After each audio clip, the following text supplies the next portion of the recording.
ठीक है सर।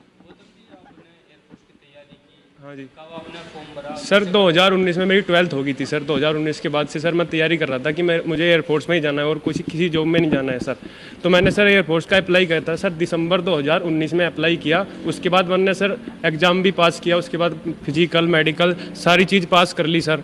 और उसके बाद भी ये कह रहे हैं कि अब ग्रीन कार्ड भी है मेरे पास सर। अब कह रहे हैं कि आपकी कैंसिल कर दी गई है सर। सर मैं 5 दिन तक खेतों में जाकर रोया हूँ सर। मेरे पापा पे मैं पता है क्या बीतती है सर। मैं लोअर मिडिल क्लास फैमिली से भी नीचे का बिलोंग करता हूँ सर मैं। हमारे घर में सर 3-3 महीने तक सब्जी नहीं बनती है सर। और सर मेरे पापा दूध बेच कर हमारा गुजारा चलाते हैं सर। अब ये बताओ, मेरे पास तो सर ये आखिरी उम्मीद थी मेरी एयरफोर्स की। मैं सोच रहा था कि मेरे एयरफोर्स में सिलेक्शन हो जाएगा, उसके बाद सर मैं अपनी फाइनेंशियल प्रॉब्लम को सुधारूंगा सर। और मेरे पापा भी बहुत उम्मीद लगाते हैं सर मेरे से। सर मैंने बहुत मेहनत की थी। 2019 में मेरी 12th हुई थी सर। मेरे 91.6% मार्क्स भी है सर। मैं मेहनत करते हुए आया हूँ सर दूर से ही, कि अपने पापा को कुछ बड़ा करके दिखाना है, बड़ा करके दिखाना है सर। और इसीलिए मैं सर एयरफोर्स को ज्वाइन करने वाला था सर, और अब इन्होंने कैंसिल कर दिया sir. Thank you sir. Sir मेरा नाम कार्तिक शर्मा है, मैं शामली का रहने वाला हूँ सर। सर मैं एयरफोर्स में अपना एग्ज़ाम दिया सर। अभी 2019 में जब फॉर्म निकले थे तो उसके बाद हमने बड़ी कठिनाइयों का सामना करना पड़ा। दिन बाय दिन हमको ये मिलते रहे कि आपका जो है, जो हमको इनरोलमेंट मिलनी थी वो डिले चल रही है किन्हीं कारणों की वजह से। और साहब ये पूरा 1 साल तक चलता रहा सर। मैं अपना बैकग्राउंड बताऊं तो मैं एनसीसी कैडेट हूं सर। मैंने 4 साल 2015 से लेके 2019 तक मैंने एनसीसी किया है सर। इसके साथ में मैं राज्यपाल अवार्डेड हूँ सर।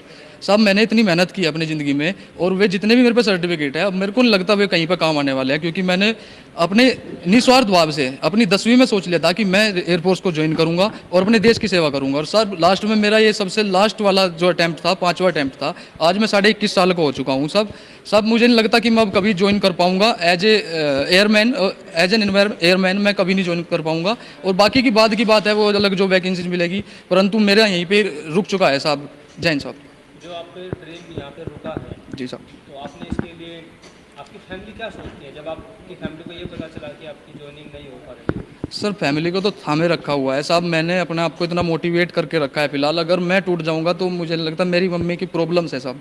मेरी मम्मी को प्रॉब्लम्स हैं आँख में साहब। तो मैं उनको नहीं दिखाता कि मैं ज़्यादा ही परेशान हूँ, मैं हमेशा कूल रहता हूँ साहब। परंतु मुझे पता है मेरे अंदर से कितनी प्रॉब्लम है साहब। मैं अकेले होकर रोया भी हूँ साहब, कई दिन तक रोया हूँ, 2 3 4 5 सब गिनती नहीं है साहब। इतने दिन तक मैं इतना फील किया साहब, पर मैं अपने घर वालों को नहीं दिखाता, क्योंकि मेरी मम्मी पहले से टूटी है, क्योंकि हम उस फैमिली से बिलोंग करते हैं जहाँ पे बहुत प्रॉब्लम्स है साहब। अच्छा, आप ये भी बता रहे थे कि भाई आप एयरफोर्स ज्वाइनिंग कर लेंगे, फिर मम्मी का इलाज भी करा लेंगे। जी बिल्कुल मैं बता रहा था साहब, क्योंकि मेरा एयरफोर्स ज्वाइन करने का सपना भी बिल्कुल मम्मी से जुड़ा हुआ है, क्योंकि उनकी आंख में जो प्रॉब्लम थी, मैं सोच रहा था कि जो एमएच पड़ता है, मिलिट्री हॉस्पिटल पड़ता है, वहाँ पे फ्री में इलाज हो जाएगा, क्योंकि जो उसकी कॉस्ट है वो बहुत ज़्यादा पड़ती है, उनको रेटिना बदलना है साहब।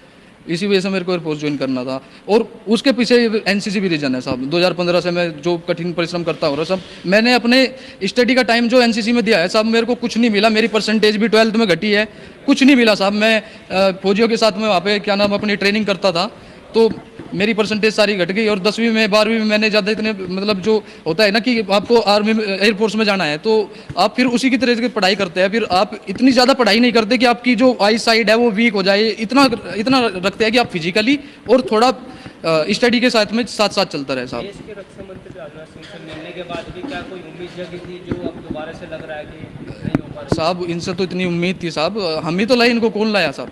2014 में 19 में योगी जी, और पिछली बार योगी जी को कौन लाया था? हम ही लाए थे साहब। इनसे सबसे उम्मीद थी हम, पर उम्मीद का क्या करें साहब।